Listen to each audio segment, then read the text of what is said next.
If you look at the temple structure, deep inside the sanctum sanctorum, all you will find is a stone. 6 to 7 feet or 9 feet, including the pedestal, etc. A whole lot of people are ridiculing why this much decoration to a stone. What's there in it? How can you worship this dumb stone as God? To all the idiots who are ridiculing idol worshipping, let's talk science, okay? What is it? It's a rock. What is rock? Rock is made up of metals and minerals. If you go to a valley and shout something, what does the rocks do? It will give you an echo.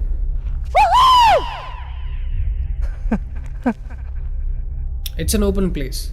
The sound travels, hits the rock and throws it back. This phenomena is called echo and it's scientifically proven, everybody knows it. Depending on how loud you send these sound waves, accordingly rocks will throw back an echo. Every rock, that's why you will hear 2-3 sounds at different intervals. Visually you cannot see what's happening, but you can hear it. This is in open space. Imagine if you're doing it in a closed place. What would be the amount of echo? Obviously much more than the open space. Let's get inside the temple. You will find a linga or a statue made of a rock. And it's placed in a closed wall structure with a Galigopuram on the top. That means a pyramid structure with a tip pointing to the sky. There will be no ventilation. Tight packed and covered with stone walls to a precision where even the light cannot enter. Now, people send some sounds to the rock. Not just today, it's been practiced since thousands of years. They are sending some sounds to the rock continuously, right from the morning to afternoon to evening till night, every day. We all know that sound has a form. To all the low IQ people, I'm going to show you a few experiments where particles form different patterns and forms due to various types of sounds.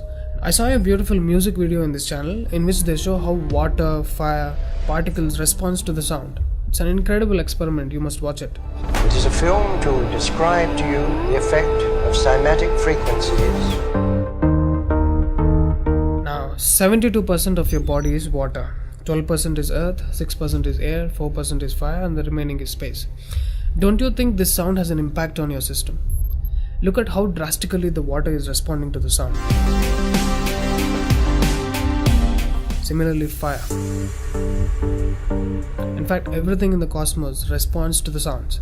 That's why yogis of the past have always said sound is the basis of existence. Every form is a certain reverberation of sound. If you master the sound, you can play with the 5 elements. That's how the sages of the past used to walk on water, disappear into the air, walk through the walls, etc. In Harry Potter movie, what you have seen is just a fiction story. But here, we have got yogis who did all that for real. Even though there are many mystics who can do these things, not just them. You and I can do it if we attain certain mastery over the sound. You need a perception beyond the senses to do that. For that, you need to do a different level of sadhana. You can't do that in a laboratory through some dumb experiment. All those who tried either ended up neurotic or died an utter failure. Wasted a lot of money in the research. So except dhyanam, technically there is no other way. Sorry to disappoint the people who are lazy to yoga. Okay, sound. I recommend you to watch more such experiments in YouTube to understand better what I'm trying to say here.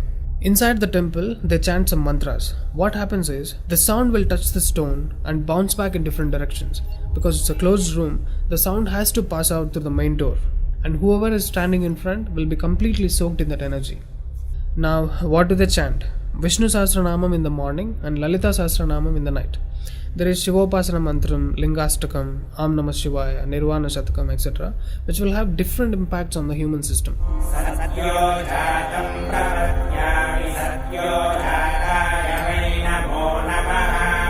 I really wanted to check what impact these sounds have on the human system. So I went to a neurosurgeon to really experiment and document the impact of these sounds on the human brain, the human system. I took my friend Rahul for the EEG test. It's called electroencephalography, where you can see the brain activity, the activity of the nervous system of a person on a computer. We played Lalita Sahasranamam to him.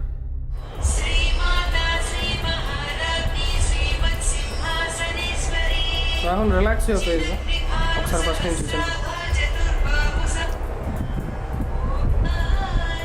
Right.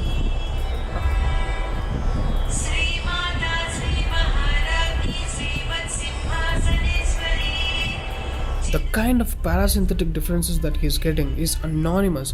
Oh my god, then I understood. These sounds are engineered in such a way that the rhythm of the chant will go inside your parasympathetic nervous system and will put you into deep sleep within 3 to 5 minutes. First thing is, the chant is some thousands of years old. How could these ancient sages know that these sounds impact the parasympathetic nervous system? This they do it in the night. And in the morning they chant Vishnu Sahasranamam, the 1000 names of Bhagavan Vishnu. And again, these sounds are engineered in such a way that it will wake you up to a peaceful and refreshing state of mind. I'm sure most of you are suffering with painful wake-ups, with such an irritated mind that you can't sleep and you don't enjoy waking up.